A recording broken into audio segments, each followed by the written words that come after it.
bonjour à tous. Merci d'être si nombreux en une journée et de venir vous enfermer avec nous dans une journée ensoleillée.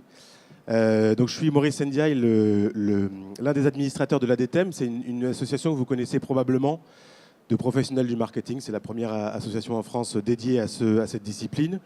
Et à l'intérieur de l'ADTEM, j'anime en particulier le club Data et IA qui a vocation à aborder un certain nombre de problématiques qui sont liées à l'exercice de la fonction marketing dans un contexte de plus en plus technologique. Et ça nous paraissait intéressant, en particulier à l'intérieur de ce salon, de s'interroger sur la façon dont on peut, en tant que professionnel du marketing, disons, ne pas se noyer dans cette jungle de solutions technologiques qui sont toujours plus importantes. Peut-être un chiffre pour illustrer la raison d'être de cette table ronde. Gartner a publié une étude il n'y a pas si longtemps que ça, qui disait qu'entre 2011 et 2017, il y a eu une explosion de plus 4700% de solutions technologiques sur le marché. Donc ça pose quand même une vraie difficulté pour les directions marketing de façon générale. Et on trouve ça intéressant de se poser la question de la bonne manière finalement de s'y prendre. Il y a pas mal de possibilités, il y a pas mal de manières d'aller identifier des partenaires. On va avoir largement le temps de rentrer dans les détails, mais il y a les salons comme ici, il y a évidemment les associations professionnelles, il y a les clubs privés, il y a les événements, je sais pas, les Big Boss, les sommets du digital, j'en passe et des meilleurs. Et donc, on trouvait ça important de prendre le temps de partager avec des professionnels qui sont quotidiennement exposés à des dizaines de sollicitations, de voir comment ils s'en sortent dans la vraie vie. Donc, comment est-ce qu'on choisit, comment est-ce qu'on source d'abord des partenaires, comment est-ce qu'on les qualifie, à quel moment, à quelle fréquence on doit se poser la question de choisir un nouveau prestataire. Comment on sponsorise tout ça, comment on finance, est-ce qu'il y a des bonnes pratiques, il y a des recettes particulières pour aller chercher des financements et faire en sorte qu'on puisse démarrer des collaborations avec des nouveaux partenaires. Et puis comment on onboard ensuite l'interne, comment on met en œuvre tout ça, est-ce qu'il y a de la même manière des do's and don'ts, des choses à faire ou à ne pas faire quand on décide de passer à un nouveau prestataire ou de souscrire à une nouvelle solution technologique. Alors, pour incarner cette discussion, on a le privilège d'avoir avec nous deux personnes que je vais appeler. Angélique Bidot d'abord, de Oui SNCF, qui est Chief Data Officer. Je vous invite à nous rejoindre. Et puis Jules Mourier, qui est en charge de l'Open Innovation au sein de BVA. Donc je leur laisserai le soin de se présenter plus en détail. Et puis on avait une troisième personne qui ne sera pas là, mais on est déjà très très heureux d'avoir ces deux personnes parmi nous. Vas-y, je t'en prie, rejoins-nous. Alors, juste pour votre information, comment ça va se passer ?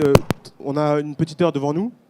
Donc ce qu'on fait en général, c'est qu'on prend 40-45 minutes de discussion où on va essayer d'aborder les différents points que je viens de mentionner. Et puis, comme vous êtes assez nombreux, je pense que c'est bien si on se réserve le temps, un temps d'interaction. Donc peut-être qu'on le prendra un peu plus de temps que prévu en dégageant 15-20 minutes pour que vous puissiez vous aussi poser vos questions et éventuellement commenter ou partager certaines expériences. Alors, pour démarrer, je vais peut-être passer la parole à nos invités et vous laisser vous présenter plus en détail et nous expliquer quelles sont vos fonctions dans vos organisations respectives. Angélique ? Oui, donc du coup, moi, je suis, soit on dit Chief Data Officer, mais je trouve que ça ne donne pas vraiment des choses concrètes. Donc, en fait, mon vrai titre, c'est Directrice Gouvernance et Démocratisation de la Data. Et pour moi, c'est important parce qu'il y a deux mots-clés dedans. Il y a le côté démocratisation. Mon rôle, c'est bien d'expliquer en interne tous les sujets d'acculturation autour de la data et de l'intelligence artificielle. Et c'est aussi tous les sujets de gouvernance, puisque quand on a beaucoup de données, il faut pouvoir être capable... Il faut du coup et le mot gouvernance, donc j'ai dit démocratisation pour acculturer autour de la data, autour des enjeux de l'IA, mais aussi gouvernance parce qu'effectivement quand on a une manne de data, il faut pouvoir en fait la gouverner tout simplement. Voilà, donc je suis chez Oui SNCF. Je pense que tout le monde connaît cette entreprise, qui est la branche, en fait, qui est une filiale de la distribution des billets de train. Et donc, du coup, nous, on a beaucoup de données. On est assez jeunes, en fait. On a 20 ans d'expérience, en fait, à peine. On a changé de nom récemment. Avant, ça s'appelait voyagesncf.com. Maintenant, ça s'appelle Oui SNCF. Et du coup, on est aussi une jeune pousse, entre guillemets, enfin, en tout cas, un côté un peu start-up, où justement, on est tout le temps à la recherche de nouvelles technologies, de pouvoir toujours challenger un peu nos façons de faire et aussi nos outils. Donc du coup, je trouvais que c'était très bien de participer à cette table ronde. Bonjour à tous, je suis Jules Mourier, je suis en charge de l'Open Innovation chez BVA. Très rapidement, BVA, c'est un institut d'études et une société de conseil qui accompagne ses clients dans l'optimisation de leurs performances commerciales et marketing. Et dans le cadre de notre développement, nous avons décidé de mettre en place un programme d'Open Innovation il y a un peu plus de 2 ans. Pourquoi ce choix et cette stratégie de l'Open Innovation ? L'enjeu pour nous n'est pas de développer l'intégralité des solutions qu'on peut être amené à proposer à nos clients, mais c'est de pouvoir rester à la page et d'être aux aguets des différentes technologies qui peuvent émerger de manière à pouvoir les intégrer et les implémenter dans les dispositifs qu'on peut être amené à proposer à nos clients. Donc mon rôle aujourd'hui chez BVA est de pouvoir identifier les solutions et les partenaires avec lesquels nous sommes à même de pouvoir collaborer, soit pour les besoins internes de l'entreprise, soit dans le cadre de dispositifs qu'on est amené à proposer à nos clients. D'où donc ce travail de sourcing et d'identification de solutions et bien évidemment aussi de définition des besoins et d'identification des besoins internes. Mais je pense que vraisemblablement on y reviendra plus tard. Oui, absolument. Alors peut-être pour introduire la discussion et avant de rentrer dans le détail opérationnel, je voudrais juste avoir votre avis sur est-ce que c'est vraiment nécessaire et pourquoi est-ce qu'on doit, absolument veiller et systématiquement aller chercher la nouvelle innovation qui tue, avant même de se poser la question de où est-ce qu'on les trouve, comment on les finance et comment on les met en place. Déjà, est-ce qu'il faut absolument être en permanence à la page, en permanence à l'avant-garde, parce qu'on a le sentiment aussi que ça met une pression considérable sur les épaules des responsables marketing. Donc quel est votre point de vue là-dessus ? Je dirais qu'il y a 2 aspects, 2 types de réponses qu'on pourrait apporter. La première, c'est on peut chercher, et c'est de toute façon absolument indispensable de toujours rester en alerte et en veille et savoir ce qu'il se fait. Par contre, ne faire que de la veille fait que derrière, on a tendance à ne jamais transformer et à ne jamais être en mesure de pouvoir implémenter. De la même manière, on peut se perdre dans l'époque, entre guillemets, sans jamais être en mesure de pouvoir réellement déployer la mise en œuvre d'une nouvelle solution. Donc, de la même manière, j'aurais envie de dire que c'est fondamental de rester à la page, de savoir ce qu'il se fait. C'est fondamental de se tenir au courant des différentes évolutions technologiques qui peuvent être proposées. C'est aussi fondamental d'avoir un objectif de mise en œuvre concrète et opérationnelle. Et en amont de tout ça, j'ai envie de dire, c'est aussi extrêmement important de savoir ce qu'on cherche. C'est pas le tout de chercher, il faut aussi savoir ce qu'on cherche et définir en amont de ces recherches ce qu'on va avoir besoin de sourcer, notamment comme solution. Alors, moi, je trouve que c'est indispensable, en tout cas aujourd'hui, dans les métiers, surtout avec le digital, le grossissement des données, les nouveaux métiers. Je trouve que ça a aussi pas mal d'avantages. Intellectuellement, en fait, vos ressources internes, quand vous dites que vous faites des nouvelles choses, qu'il va falloir aller sur des nouvelles technologies ou même des nouvelles façons de travailler, c'est une motivation interne. L'autre leitmotiv aussi, c'est nos clients, parce que comme tout le monde, nous, on a des remontées clients, donc on a la relation client qui récupère des informations, qui récupère des verbatims. Donc on a par exemple des irritants clients, il faut y répondre. Et parfois, ce n'est pas avec les choses qu'on a en interne, il faut aller au-delà des outils ou des façons de répondre. Donc il faut un peu se challenger. Donc je dirais que oui, c'est essentiel si on veut rester à la page et surtout si on va aller un cran au-dessus de ce qu'on sait faire habituellement. Et alors justement, quelle est la bonne impulsion ? Est-ce que, parce que vous dites finalement des choses qui sont complémentaires, Jules dit c'est bien de veiller et d'avoir une approche assez exploratoire finalement en disant je vais regarder ce qui se passe pour savoir s'il n'y a pas une bonne idée. Puis Angélique dit moi je veux l'impulsion c'est le client, c'est-à-dire il y a une nouvelle problématique qui apparaît et donc je vais aller déclencher un processus de sourcing pour répondre à une vraie problématique. Est-ce que il faut faire les deux ou est-ce qu'il y en a un qui est plus important que l'autre ? Je dirais que les 2 sont importants. Les 2 sont importants dans la mesure où on a besoin de toute façon d'être en mesure de pouvoir répondre aux attentes de nos clients finaux ou de nos clients internes. Et à ce moment-là, il faut en amont de ça définir les processus qui nous permettent de pouvoir capter ces besoins et de pouvoir identifier les sujets sur lesquels il va falloir qu'on se concentre. Et ce qui nécessite derrière, évidemment, d'avoir une veille ciblée avec, on y reviendra vraisemblablement, une multitude de partenaires qui existent et qui permettent de pouvoir, de partenaires, mais également d'événements comme ici aujourd'hui, qui permettent de pouvoir identifier les partenaires avec qui on aurait envie de collaborer. Mais en parallèle, on est toujours aussi à l'affût des nouvelles solutions qui pourraient être proposées et dont on n'aurait pas du tout, qu'on n'avait pas du tout en tête initialement. Les deux travaux sont importants à mon sens. Bien évidemment, adresser les besoins identifiés, mais également rester en veille de manière plus opportuniste, être en mesure de pouvoir rester à l'écoute des choses qu'on n'aurait pas imaginées et qui pourraient tout à fait nous être profitables. Pour compléter, en fait, c'est intéressant parce qu'en fait, moi, je suis côté marketing, donc je vois mon client. Mais chez nous aussi, on a une direction de l'innovation sur laquelle je m'appuie quand j'ai une problématique. Et c'est eux qui vont aussi m'aider à chercher à faire cette veille. Parce que quand on est dans l'opérationnel, on n'a pas toujours le temps. Donc, je pense qu'on va aussi en parler. Et du coup, c'est aussi bien, en fait, de challenger en fonction d'une problématique, d'un use case. Mais c'est aussi bien d'avoir aussi en interne un pôle innovation qui peut nous aider, nous accompagner à accélérer ces sujets-là. Alors ça pose la question de finalement de l'instance qui est responsable de cette démarche de sourcing. Est-ce que vous avez déjà commencé à répondre, mais est-ce que c'est plutôt une responsabilité individuelle, c'est-à-dire que c'est le responsable marketing qui, par conscience professionnelle, va devoir dégager du temps pour aller arpenter les couloirs des salons, ou est-ce que en fait ça fonctionne pas bien et qu'il faut justement institutionnaliser une instance à l'intérieur de l'organisation, aussi petite soit-elle, pour faire en sorte qu'on sanctuarise du temps de veille? Alors, c'est vraiment une bonne question parce qu'en fait, on a les deux, nous, chez nous. Je vous donne un exemple. Sur les sujets data, vous savez, ça va très vite. Aujourd'hui, on parle beaucoup d'intelligence artificielle. Si vous ne faites pas la veille, parce que vous avez cette compétence ou cette expertise, ça va être compliqué de s'accrocher que sur un pôle innovation. Je vais vous donner un exemple très concret. On a fait un événement à France Digital. Je suis partie avec le pôle innovation. Moi, j'avais une problématique, c'est de trouver un outil sur la gouvernance. Qu'est-ce qu'ils ont fait? Le pôle innovation a pris ma problématique et m'a fait rencontrer plein de startups pour savoir si ça pouvait y répondre. Mais c'est moi qui ai dû les rencontrer parce que j'avais l'expertise métier, l'expertise data. Et donc, c'est important en fait de faire les deux. Et donc, du coup, on peut aussi s'appuyer sur un pôle innovation, mais si on n'en a pas, faut juste trouver les bons événements dans lesquels il y a pour rencontrer ces personnes-là. Sur cette question de la veille, si je reprends un petit peu en amont la question posée, sur cette question de ça doit concerner qui et qui doit être en charge de ça pour que ça puisse se faire de manière optimale. Ce dont on se rend compte assez rapidement, et c'est une démarche que nous avons structurée chez BVA, on s'est rendu compte que énormément de gens dans l'entreprise s'occupaient de travailler sur cette veille et faisaient leur veille. Chacun avec ses propres enjeux, chacun avec ses propres objectifs.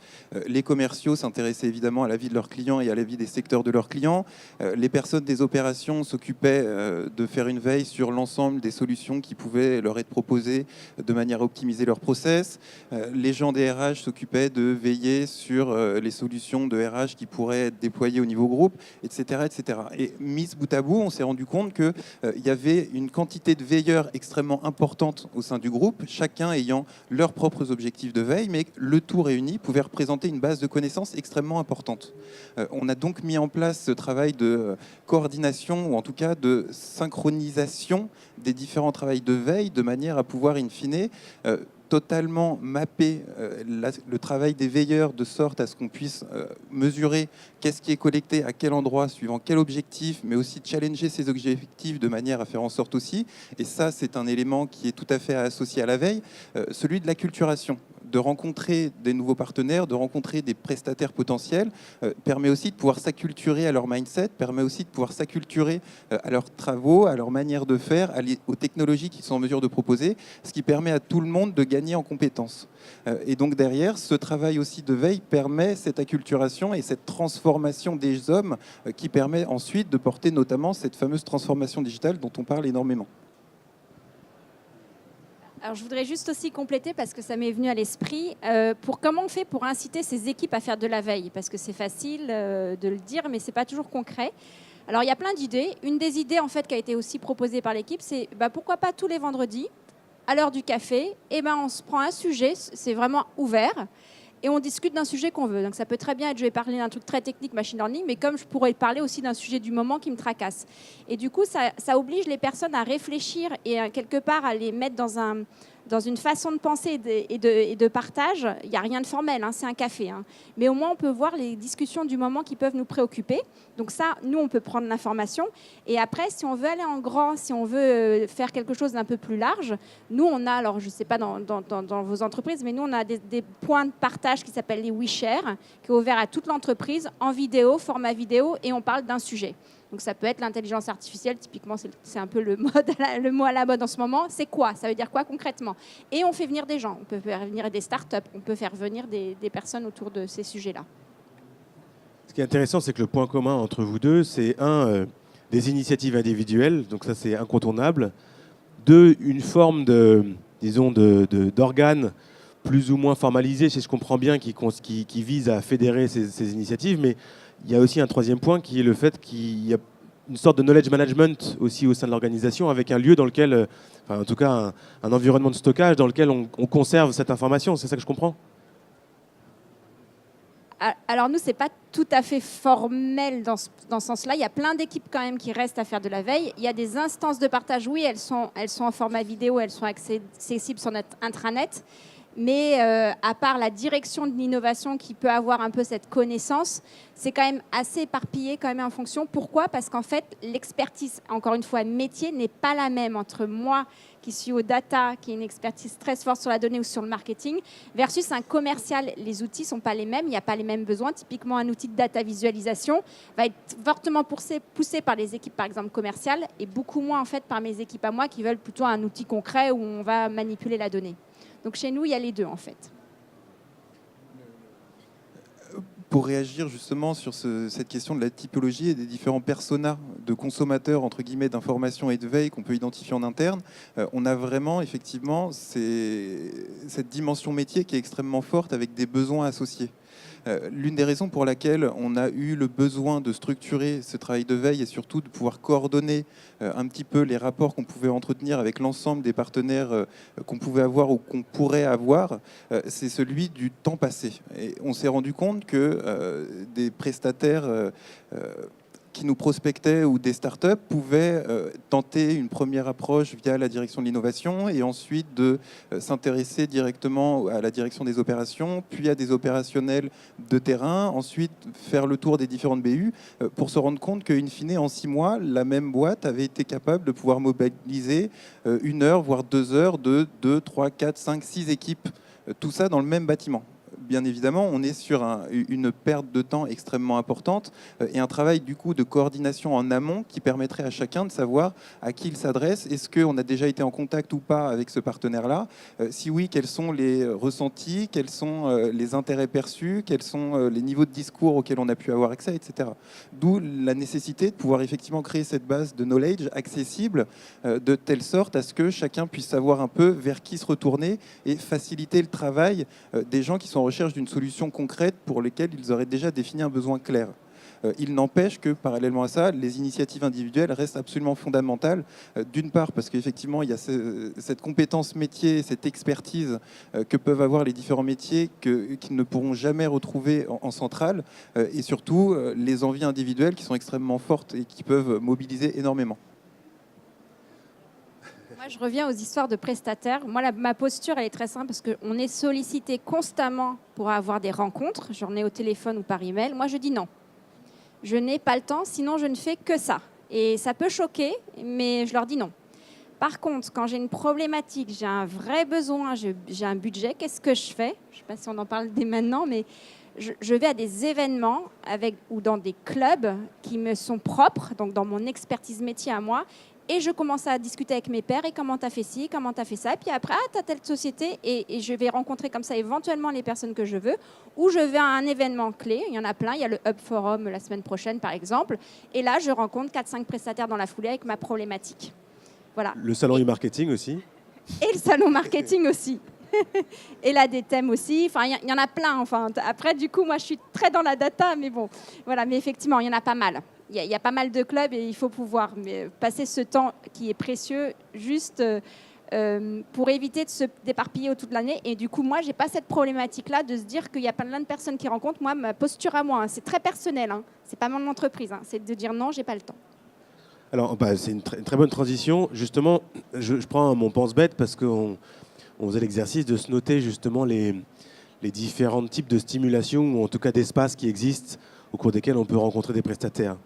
Donc, il y a les accélérateurs internes, donc les laboratoires, etc., qui ont cette charge-là et qui peuvent stimuler les métiers. Les salons, les événements, on en parlait rapidement tout à l'heure. Donc, ça peut être des remises de prix, ça peut être partir au ski ou à Marrakech pendant 3 jours et boire des mojitos pour en savoir plus sur la data. Les associations professionnelles, évidemment, on en a cité quelques-unes. Toutes les sollicitations entrantes via les emails. Les livres blancs, les clubs, les Syntec aussi, qui sont des associations professionnelles. Donc, bon, oui, pour organiser la veille à la maille individuelle, à la maille collective, mais comment on s'en sort dans tout ça? De toute façon, on n'a pas le temps. Si on reste sur la question du temps, évidemment qu'on n'a pas le temps de faire tout ça. Comment on fait pour choisir? Donc, Angélique a déjà commencé à répondre, mais peut-être que Jules a un avis là-dessus aussi. Je dirais que tout dépend des échéances qu'on se fixe. Tout dépend du temps d'investigation qu'on se laisse. Derrière, je partagerai une expérience particulièrement remarquable et qui a été particulièrement efficace, c'est celui des réseaux d'experts. Celui des réseaux d'experts et celui des réseaux type Big Up for Startup qui permettent de mettre en contact des entreprises avec des startups ou avec des partenaires potentiels avec qui ils sont en mesure de pouvoir collaborer. Je parle du réseau Big Up for Startup qui est assez intéressant, notamment parce qu'il organise des formes de séances de speed dating, davantage en province qu'à Paris. Globalement, si vous cherchez aujourd'hui un partenaire particulier à Paris, les accès sont beaucoup plus simples que ce qui peut se faire par exemple en province, notamment sur la scène Startup Early Stage, qui est aujourd'hui l'un des points de mon activité assez important, d'où cette référence-là, et qui permet de pouvoir diffuser des appels à projets extrêmement concrets dans les différents accélérateurs, les incubateurs locaux, de telle sorte à ce qu'ensuite on puisse identifier les partenaires qu'on aura envie de rencontrer in fine. Et tout ça se permet en une journée de rencontrer l'ensemble des partenaires potentiels ou des startups qui souhaiteraient travailler avec vous et de cette sorte-là sur un sujet extrêmement concret, avec un brief, comme tu le disais tout à l'heure, de telle sorte à ce qu'on sache pourquoi on est là, on sache quel est l'objet de la rencontre, et on est tout de suite en mesure de pouvoir discuter des connexions possibles. Et idéalement, avec les experts métiers qui seront en mesure de pouvoir challenger les solutions proposées. Et après, alors nous, on a la chance aussi d'avoir un accélérateur au sein de notre entreprise qui s'appelle WeLink. Et du coup, qu'est-ce que je fais? Moi, j'essaye d'être force de proposition sur ma problématique pour m'assurer que ce soit eux qui fassent la veille pour pouvoir accélérer la prochaine start-up. Et donc, du coup, ils sont intéressés parce qu'ils ont un vrai besoin métier, ils ont un sponsor en interne. Et en plus, en fait, quelque part, c'est eux qui vont me présenter les personnes qui vont être autour de la table. Et puis après, on l'a choisi effectivement en fonction des problématiques, des problématiques qui peuvent nous intéresser, mais si on peut les accélérer ou pas. Donc voilà. Donc je reviens encore toujours sur le sujet du besoin métier. Très bien. Alors j'ai une petite question spécifique parce que c'est quand même une mauvaise nouvelle pour la prospection, ce que vous dites. C'est-à-dire qu'on voit bien que dans les deux cas, vous allez plutôt en fonction d'une problématique, cibler un espace spécifique pour pouvoir vous assurer que vous avez une solution qui répond à votre besoin. Est-ce que ça veut dire que le content marketing est mort, que les livres blancs sont morts, ou est-ce que vous avez quand même aussi un peu de temps pour lire ce genre de choses? Non, moi j'en lis toujours. Hein. Je lis toujours des livres blancs, je lis toujours, d'ailleurs j'ai pris des magazines. Ça c'est hyper important parce qu'il y a des choses que je ne vais pas voir. Je suis inscrite à des newsletters, j'ai des alertes, je regarde Twitter. Non, je continue en fait. Non, ce n'est pas mort, au contraire. Après, tout dépend de la maturité des partenaires qu'on recherche. Pour ma part, je collabore essentiellement aujourd'hui avec des startups. Généralement, les startups n'ont pas les capacités marketing, justement, de pouvoir venir spontanément à moi, ou en tout cas de m'adresser leurs solutions à travers la presse, à travers des salons importants, etc. Donc généralement, je suis plutôt à l'initiative du contact, mais après, vraisemblablement qu'il y a un lien à faire avec ce qu'on peut observer en B2C. Est-ce que spontanément, vous êtes à l'écoute et transformé par l'intégralité des pubs que vous voyez, ou à l'inverse, c'est au moment où vous avez besoin de changer de voiture, de changer de chaussures, de changer de costume, que vous allez faire la démarche de regarder ce qui peut être proposé aujourd'hui sur le marché? D'accord. Alors, je veux bien rebondir là-dessus parce qu'il y a une question importante dans le sourcing, c'est celle de la qualification. C'est-à-dire, alors, moi j'en sais quelque chose parce que j'ai une autre casquette qui est celle d'éditeur de logiciels, donc on vend des solutions et on voit bien que tous les acteurs technologiques aujourd'hui disent ma boîte c'est la meilleure, nous y compris, hein, on dit ça aussi. Ma boîte c'est la meilleure, je suis leader sur mon marché, j'ai pas de concurrent parce que ce que je fais c'est tellement exceptionnel que tu trouveras jamais ça ailleurs. Et comment est-ce qu'on fait pour parvenir quand on n'est pas forcément expert du secteur, à qualifier une entreprise ou une solution technologique dans un contexte où il y a une surpromesse marketing aussi importante de la plupart des acteurs, et c'est très difficile quand on n'est pas expert de savoir ce qui se cache sous le capot, d'arriver à avoir un vrai regard critique sans y passer du temps. Ça nécessitera de toute façon toujours un peu de temps. La sélection ne peut pas se faire à la va-vite et nécessite de toute façon une phase d'instruction, de toute façon une phase aussi d'expérimentation et de test. Et j'ai envie de dire, à partir du moment où on a identifié une boîte dont la promesse répond à ses propres besoins, le premier travail va être évidemment de rencontrer les gens. Il y a des gens avec qui spontanément on a envie de travailler, d'autres avec qui on n'a pas envie de travailler. C'est une réalité aussi de notre vie professionnelle. Et derrière ça, évidemment, mobiliser les experts qui vont être en mesure de challenger la technicité de la solution. Mais à partir du moment où on a pu valider justement le fait que derrière cette solution, il y a réellement une valeur qui peut être performante, toute la question va être liée à celui des déploiements et celui de l'adoption de la solution en interne. Quid de l'expérience utilisateur proposée, quid de la facilité de gestion au quotidien, quid aussi de l'impact que ça pourra avoir sur les équipes au quotidien. On est aussi derrière, dans le cadre d'implémentation de nouvelles solutions, avec des problématiques de conduite du changement, d'appropriation des usages. Et là, derrière, quelle peut être, d'une certaine manière, l'après-vente du partenaire, et a-t-il conscience ou pas? Est-ce que d'emblée, il va imposer un rythme de croisière et un déploiement qui se ferait de telle ou telle manière, ou est-ce qu'il va tenir compte de la capacité de l'organisation cible à s'approprier et à adopter les usages de sa solution? Ça fait aussi partie des éléments à prendre, à mon sens, de manière à part entière.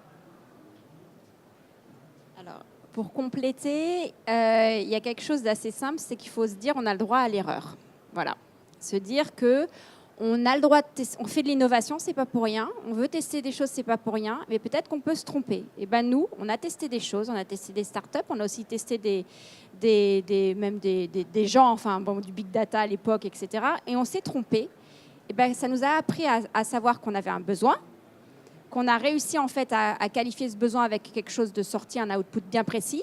Mais nous, on n'avait pas réussi, par exemple, à le rendre opérationnel. Donc après, il faut essayer de creuser. Pourquoi on n'a pas réussi à l'industrialiser, par exemple? Pourquoi est-ce que les équipes ne se sont pas appropriées le sujet? Parce que là, on parle de start-up, mais moi aussi, j'ai rencontré des start-up qui m'ont dit « Ah, c'est génial, on peut faire pas mal de choses. » Je l'ai rencontré. Allons-y, on y va. Sauf que ce que j'avais oublié en testant ma start-up, c'est l'appropriation des métiers.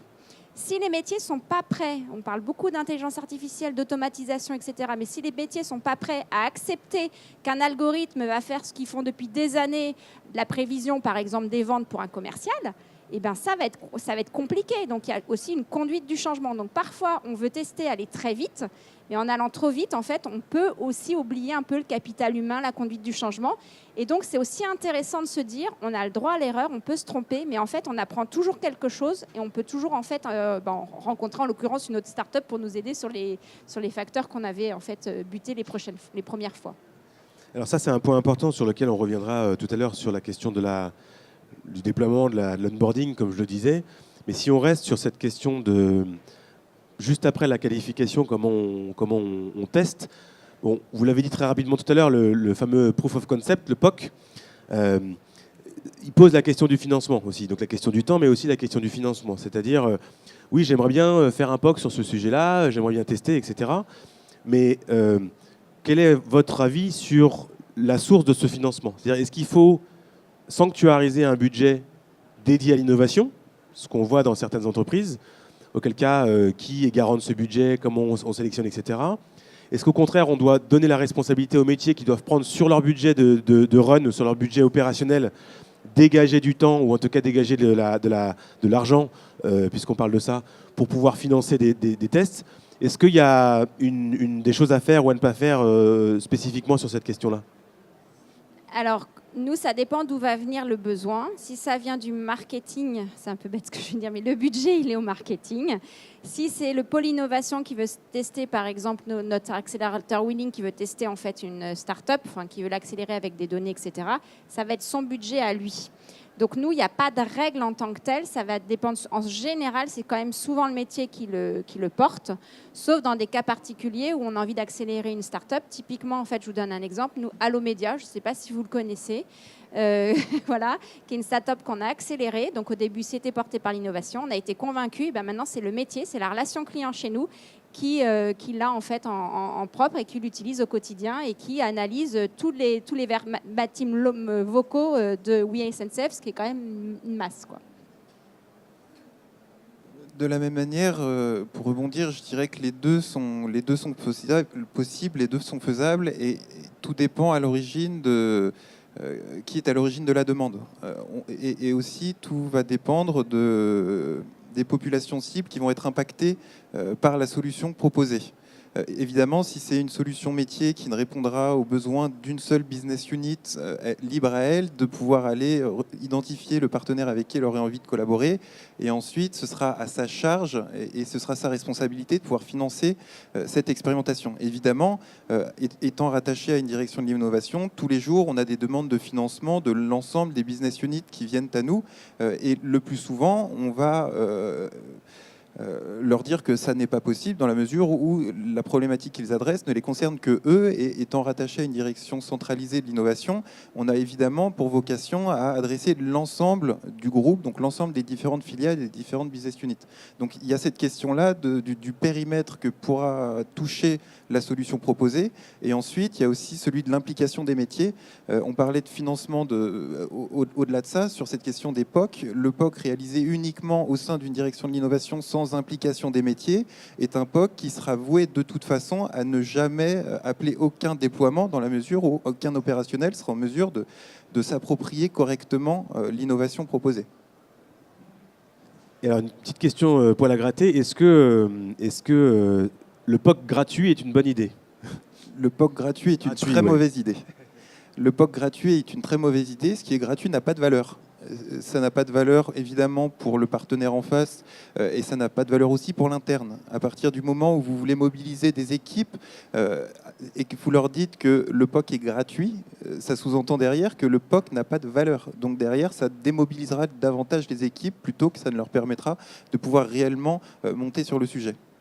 Donc au-delà de toute façon du fait que tout travail mérite salaire et qu'évidemment toute prestation nécessite et mérite d'être payée, au-delà de ça, dans cette phase d'appropriation des solutions, du point de vue de l'interne, c'est absolument nécessaire de financer et de valoriser l'ensemble de ces travaux-là, et notamment ces POC.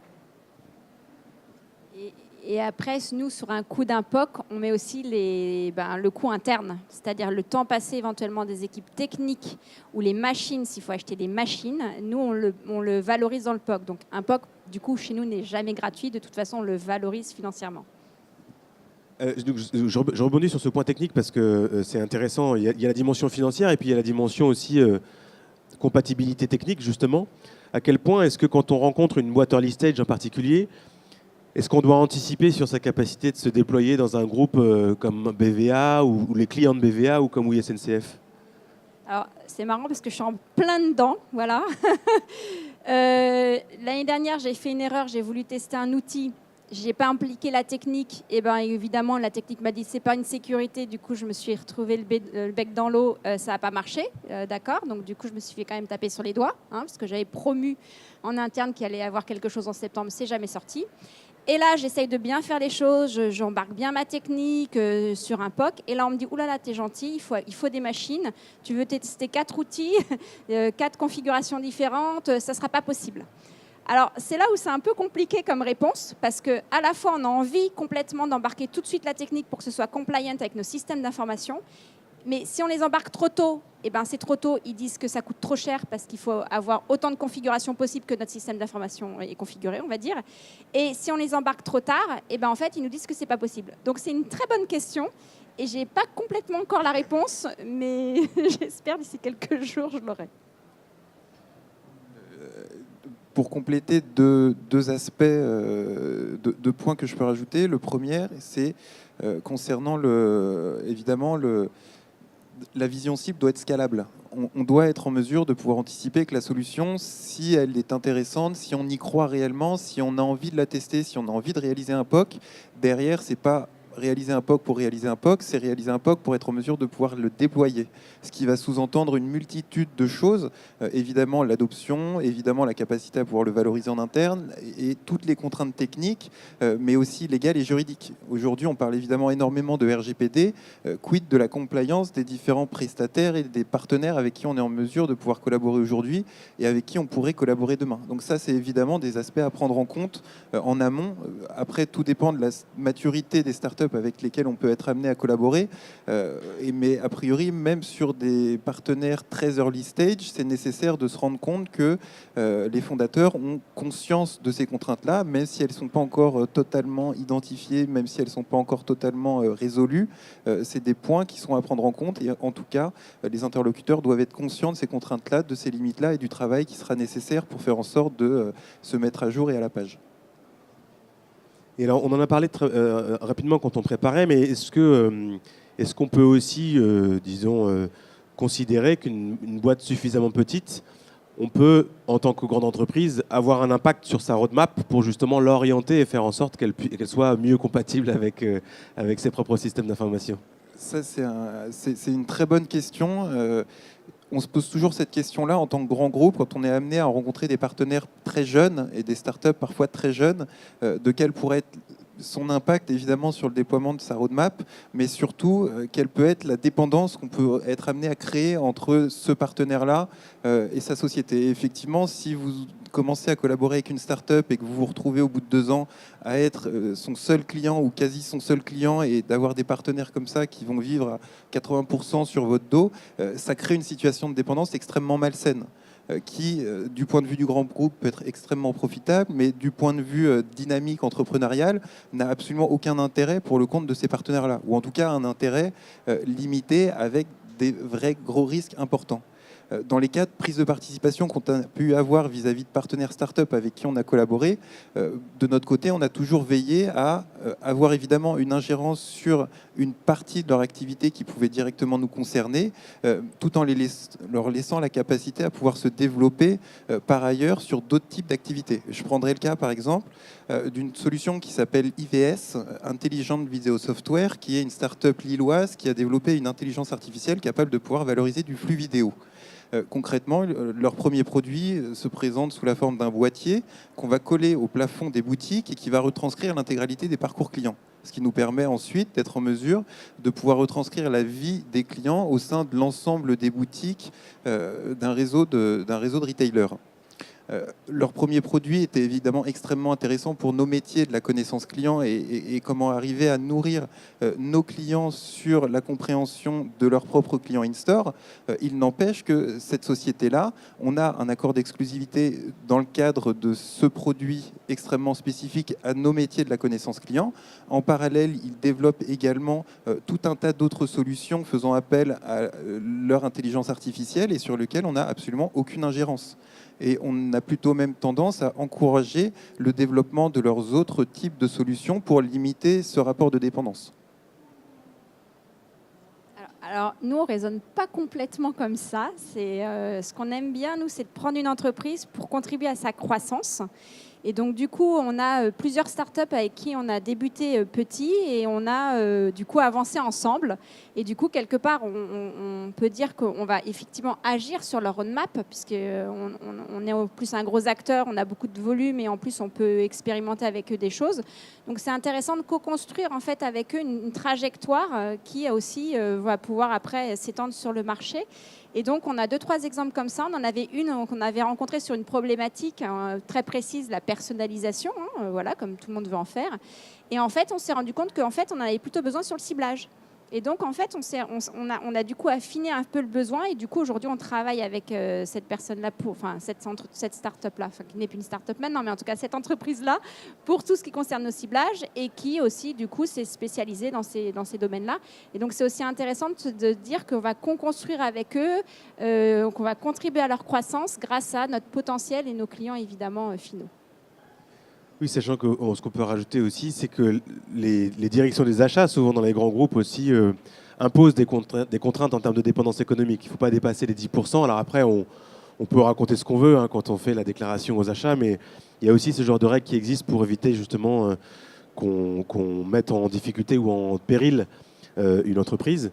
On n'a pas posé la question de la place de justement la solidité financière aussi dans l'évaluation, mais bon, j'imagine que ça fait partie des critères que vous prenez en compte ou pas du tout? En fait, ça dépend. Si on est dans l'accélérateur, non. Enfin, non. On a envie de co-construire puisque c'est en train d'accélérer l'entreprise, donc ce n'est pas l'objectif. L'objectif, c'est de l'aider à sa croissance. Voilà. Après, peut-être que sur un sujet beaucoup plus, j'ai envie de dire, un outil un peu plus lourd, un peu plus classique, là, oui, on demande forcément, les achats demandent des garanties financières. Donc un financement hybride, c'est ça que je comprends, donc entre les métiers et l'innovation. Sur les compatibilités techniques, on ne sait pas trop. Il faut faire en fonction de la situation. Et puis, ce qu'on dit dernièrement, c'est dans certains cas aussi se poser la question de voir comment on peut contribuer à la croissance ou en tout cas orienter un petit peu la roadmap. On va terminer sur un point qui, en tout cas de mon point de vue, de nouveau en tant que prestataire, est peut-être le plus important, c'est la prise en main. C'est-à-dire comment est-ce qu'on assure la réussite de l'intégration ou en tout cas le démarrage d'une collaboration avec tout un tas de critères à prendre en compte. Et Angélique l'a dit tout à l'heure, l'aspect humain est en fait fondamental parce que ce qu'on a envie de faire quand on va basculer vers une nouvelle solution technologique, c'est de créer l'usage. Sinon, ça ne sert pas à grand-chose et on aura du mal à créer de la valeur. Donc est-ce que de ce point de vue-là, vous avez des bonnes pratiques, c'est pareil, ou des exemples à nous partager sur des choses qui ont marché ou au contraire des choses qui n'ont pas marché? Donc il y en a eu un tout à l'heure, mais on peut peut-être l'étayer un peu.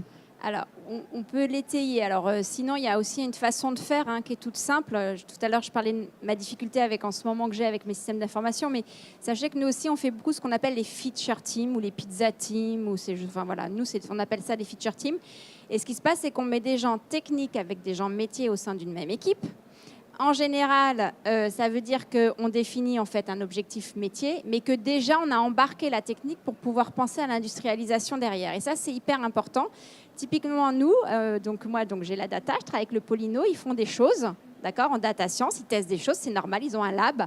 Et ben, qu'est-ce qui se passe? C'est qu'ils ont les bonnes pratiques que nous, on a en industrialisation pour l'époque.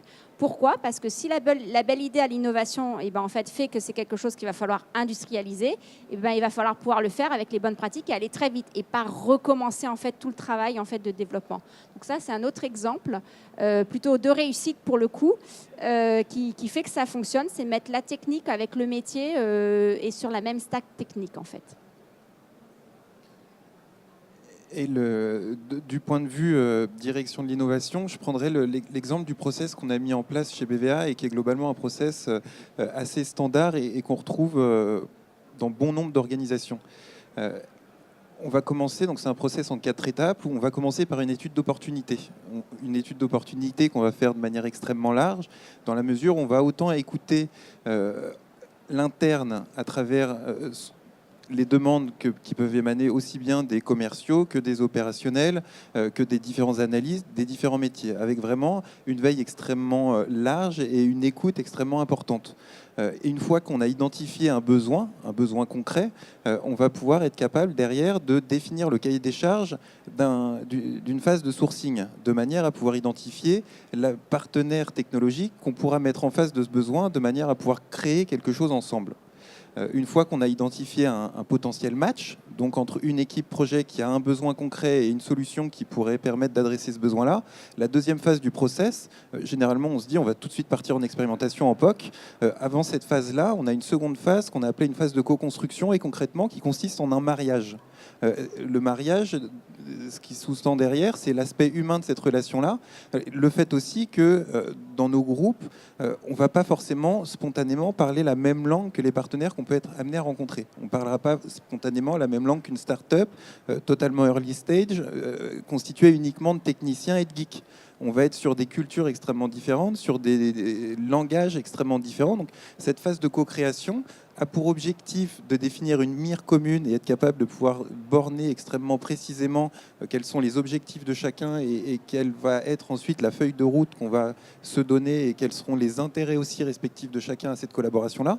Mais ça va aussi être une phase où les équipes vont pouvoir se rencontrer de manière extrêmement concrète et de manière physique également. Et ensuite, on passe dans cette phase d'expérimentation, ce fameux POC qu'on réalise toujours avec un client final embarqué de manière à nous assurer de la traction et de la pertinence de l'innovation ou de la chose qu'on est en train de construire avant cette phase d'industrialisation.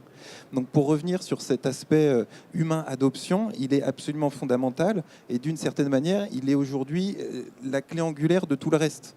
D'une certaine manière, l'identification du partenaire technologique et de la bonne technologie devient aujourd'hui une commodité. Énormément de gens proposent énormément de choses absolument génialissimes. Et pour les grands groupes tels que les nôtres, l'enjeu n'est pas tant d'aller identifier la meilleure technologie, que ensuite de faire en sorte que cette technologie puisse être implémentée et puisse être appropriée par les équipes internes. Donc cet aspect humain est absolument fondamental, aussi bien pour les utilisateurs que pour l'ensemble des personnes qui vont être amenées à intervenir parce que nécessaire, typiquement la technique sur ces aspects data ou sur le juridique, sur des aspects de compliance RGPD, etc. etc. Donc on essaye aussi de travailler avec des équipes projets les plus ouvertes et les plus hybrides, les plus aussi multi-partenaires possibles pour faire en sorte que l'ensemble des contraintes soient prises en compte dès le début du projet. Moi, je vais juste donner un exemple encore pour concret, en fait, où là, c'est pas la technique qui n'a pas fonctionné, en fait. On a créé une segmentation des visiteurs. Alors ça, je pense que c'est assez classique sur les sites. On veut comprendre un peu qui vient, qu'est-ce qu'ils font sur les sites. Donc, on l'a fait, on était hyper fiers. On a sorti nos 10 segments, etc. On les a montrés au métier. Tout le monde a trouvé ça génial. Mais en fait, après, concrètement, on m'a demandé de le refaire de façon un peu régulière. Et alors là, c'est là où c'était compliqué. Parce que c'est très bien de sortir en tout cas des choses en output en une seule fois, c'est facile, c'est simple.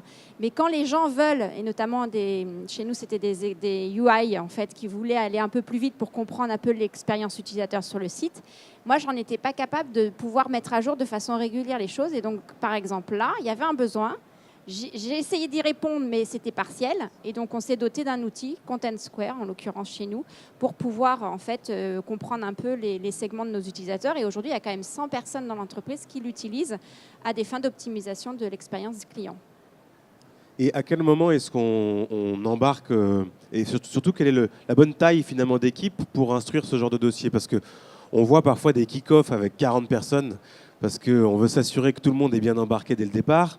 Et on voit bien en même temps l'effet un peu caricatural de ce genre de processus où on tue le projet quasiment à son démarrage parce qu'il y a trop de monde autour de la table et qu'on essaye de satisfaire trop de monde. Donc comment on trouve le bon équilibre entre le fait d'avoir une vision et de se dire il faut y aller, on y va, donc on y va en mode commando pour être sûr qu'on crée le cas d'usage, avec le risque derrière d'avoir une levée de bouclier de gens qui ont dit tu ne m'as pas demandé mon avis, et l'approche, l'extrême inverse, qui consiste à dire on va embarquer tous les métiers, comme ça on est sûr que tout le monde sera au courant, mais le risque c'est que ça ne voit jamais le jour.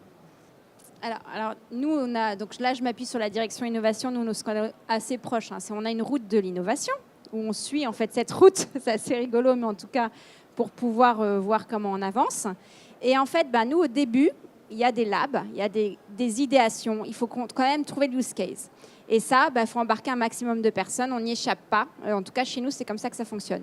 Et après, par expérience, alors ça c'est mon expérience propre, maximum 6 personnes. Sinon, concrètement, ça ne va pas avancer. Donc chez nous, souvent, il y a un PO, parce qu'on est en feature team agile. Il y a un chef de projet, si vous voulez, en tout cas un PO qui va définir la vision du produit, ce qu'il attend vraiment. Et après, il peut y avoir des développeurs, des scrum masters, des créatifs, etc. Mais au-delà de 6, nous, c'est un peu compliqué en général à sortir quelque chose de concret. Tout dépend de l'ambition qu'on se donne et tout dépend le périmètre que va couvrir l'innovation ou la nouvelle solution. Tout à l'heure, on parlait de besoins clairement identifiés, clairement spécifiés, qui appellent une solution, on va dire, normalisée. On ne va pas avoir besoin d'être 150, on n'aura même pas besoin d'être 5 à partir du moment où on s'est assuré que la solution répond fonctionnellement bien aux besoins, que le cas d'usage est clairement identifié, que juridiquement tout tient la route et que ça peut s'implémenter facilement. C'est des choses qui peuvent aller extrêmement vite. En revanche, sur des projets d'envergure plus importante où on va avoir effectivement besoin de phase d'idéation, on ne va pas non plus avoir besoin de mobiliser l'intégralité des personnes qui vont toucher au projet pendant l'ensemble du projet. On peut avoir des phases d'idéation où on va faire appel à davantage de monde ou pas. Donc, tout dépendra un peu de l'ampleur du projet et des différents métiers susceptibles d'être impactés par la nouvelle solution ou par ce qu'on essaye de mettre en place. En revanche, ce qui est toujours absolument indispensable et dont on n'a, je ne crois, pas encore parlé, c'est la question du sponsor. Faut-il faire appel à un sponsor métier? Faut-il faire appel à un sponsor du COMEX? Faut-il faire appel à un sponsor des opérations? Et ça, c'est dans les groupes absolument fondamental d'avoir un certain nombre de soutiens officiels impliqués au-delà de la simple dimension économique et financière et la manière de pouvoir financer ces expérimentations, des sponsors métiers, directeurs d'activités qui vont pouvoir mobiliser leurs équipes ensuite de faiseurs qui seront ensuite totalement partie prenante du projet pour aussi anticiper cette phase d'appropriation. Je vois l'heure qui tourne, mais j'ai quand même une dernière question avant de passer la main à la salle. C'est l'après, c'est-à-dire une fois qu'on a fait le POC, une fois qu'on a choisi tout ça, en fait, on se rend compte aussi, je pense qu'il y a pas mal de situations où finalement on a une expérience qui est un peu en demi-teinte. On ne peut pas dire que ça n'a pas marché, on ne peut pas dire que ça a forcément marché, on se rend compte que le scope a un peu bougé. Comment on se prémunit de ça? C'est-à-dire à la fois dans une logique de mesure, finalement, est-ce que c'est indispensable de définir ce qu'on a des fameux KPI au départ, sachant que ce n'est pas toujours possible de le faire. Et puis en termes de diffusion, parce que ce qui peut arriver, c'est qu'on se rend compte après coup qu'il y en a un autre dans un bâtiment d'à côté qui a fait exactement la même chose. Donc comment on évite ces deux écueils? C'est-à-dire à la fois, encore une fois, le sentiment d'avoir quelque chose qui est difficile à qualifier, et puis le deuxième qui est la non-diffusion de la réussite ou pas d'ailleurs du cas au sein de l'organisation. Alors, moi, sur la diffusion, j'en ai parlé tout à l'heure, nous on a nos WeShare, donc on peut aller voir la com interne, toquer et dire j'ai ce sujet-là, et ça peut être un rétexte sur une solution qu'on a testée, ça peut être possible. J'ai organisé l'année dernière, et ça a été un super succès, un premier Data Day, mais ça peut être un IAD, un Innovation Day, ce que vous voulez, mais aussi je trouve que c'est des moments d'échange avec les gens où on parle des succès, mais aussi des échecs, parce que c'est important en fait de montrer qu'est-ce qu'on en a retenu.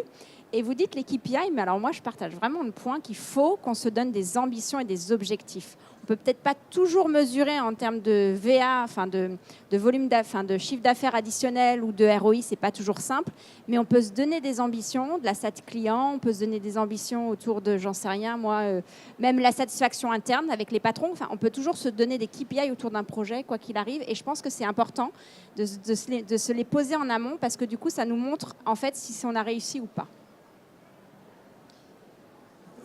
Pour compléter, je dirais que d'abord, il y a effectivement un droit à l'échec. Tu en parlais tout à l'heure. On peut se planter et je pense que ça nous est arrivé à tous de se planter, de faire appel aux prestataires et finalement, ça n'a pas marché, ça ne répondait pas aux besoins ou pour une multitude de solutions. Ensuite, la question des KPI est aussi fondamentale et on doit savoir quand ça marche et quand ça ne marche pas et quand ça ne marche pas encore et que ça pourrait marcher. Et il faut aussi être capable de dire quand ça marche pas et quand il faut arrêter et arrêter de s'acharner. Donc c'est fondamental de se donner des ambitions claires et de savoir quelle est la mire commune qu'on a pu avoir et qu'on a pu définir. Parfait. Bon, donc il nous reste un petit peu de temps de questions, pas beaucoup, mais c'est à vous, messieurs, dames de la salle, si vous avez soit un commentaire à faire, ou en tout cas une expérience à partager sur une des nombreuses dimensions qu'on a balayées aujourd'hui, ou une question pour nos intervenants. C'est à vous. Le plus dur, c'est le premier, hein, donc...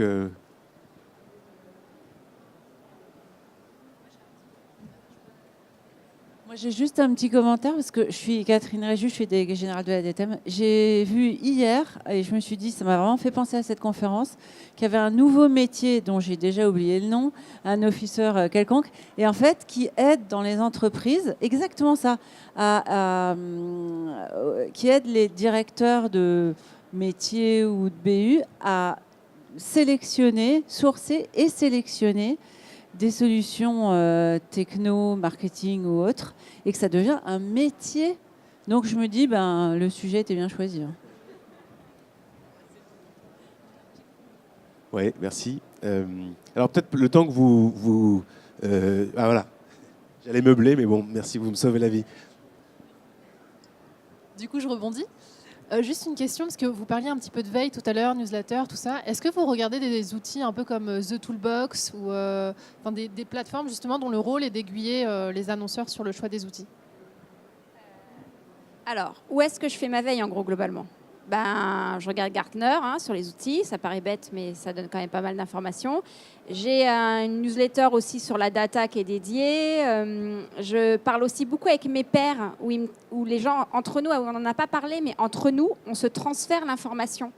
Tiens, tu as vu, on parle de ça dans l'article. Et après, chez nous, on a la chance d'avoir des gens qui font de la veille pour nous et qui nous envoient nos newsletters internes.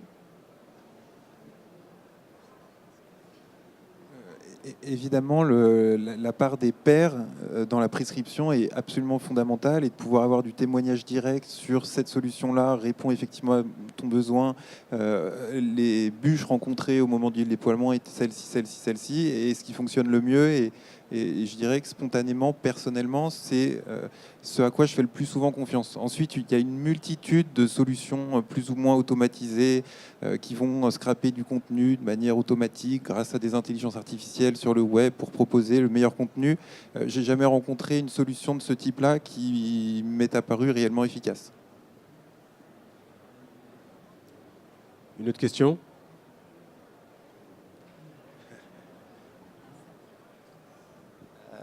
Bonjour, donc moi je travaille pour un prestataire technologique justement, donc de l'autre côté, et je voulais savoir, donc moi je me retrouve parmi les 4700% dont parlait Maurice, et pour travailler par exemple avec vous Angélique, si je comprends bien, il faut que je sois là au bon moment quand vous avez la problématique à laquelle je peux répondre. Inutile de vous envoyer des emails. Donc voilà, qu'est-ce que vous me conseillez pour travailler avec vous en gros ? Alors ça m'est propre, d'accord. Je dis pas que tous mes collègues font la même chose, mais en vrai, la réponse est oui. Parce qu'en fait, le problème, c'est que je suis sursollicitée. Je ne sais pas combien je reçois, mais au moins, je vais peut-être pas dire 10 sollicitations par jour, mais pas loin. En tout cas, au moins une par jour, ça c'est sûr. Si ce n'est 2 ou 3. Et en fait, je pense qu'on est dans des listings de prestataires. Donc, pour me rencontrer, soit vous m'avez rencontré aujourd'hui, au moment où on se prend un café, et là, c'est l'occasion. Ou soit dans les événements, voilà, ces salons, ces choses-là où j'ai mon besoin. Mais sinon, effectivement, vous avez peu de chances de me rencontrer. Je suis désolée. Bon, je crois qu'il y a la conférence d'après qui est en train d'arriver. Donc, merci à tous pour votre attention. Merci à nos intervenants. Et puis, bon salon.